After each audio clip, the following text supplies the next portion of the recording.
you cheat. நீ என்கிட்ட street ஜிட்னு தான் சொன்ன. இந்த மாதிரி நிறைய பேர் இருக்காங்க. வீட்ல யாரெல்லாம் இருக்காங்க?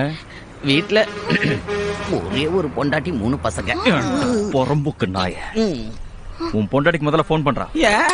போன் பண்றாங்கற சார் அவ ரொம்ப அப்பாவி சார். இதெல்லாம் தெரிஞ்ச அவ மனசு காயப்படும். இதெல்லாம் அவளால தாங்கிக்க முடியாது. ஏண்டா? உடம்பு முடியாத பொண்ணு சார். என் உடம்புக்கு என்ன பிரச்சனை? 4வதா கர்ப்பமா இருக்கா.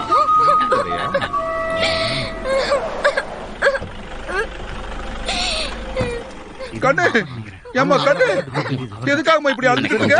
யாரா என் பொண்ணை இப்படி அழ வச்சது? இது வரைக்கும் இவ கண்ணு ஒரு தூசி கூட விழாம நான் பாதுகாத்துட்டு இருக்கையா. பாருங்க முதல்ல என்ன நீதானா? டேய் இவ ஏதாவது தப்பு பண்ணிருந்தா கூட அதை தட்டி கேட்க அப்பங்கார நான் இருக்க. நீ யாரா இவள அடிக்க? அண்ணனா இல்ல தாய்மாமனா? என்ன விஷயம் தெரிஞ்சுக்கிட்டு முதல்ல சத்தம் போடு. ஒரு கல்யாணம் பண்ணி 3 குட்டி போட்ட இவன் கூட உன் பொண்ணு ஓடி போக பாத்திருக்காயா? ஒன்ன மாதிரி வெளியூர்காரலாம் இங்க வந்து பஞ்சாயத்து பண்றதெல்லாம் பாத்துட்டு என்னால சும்மா இருக்க முடியாது. இது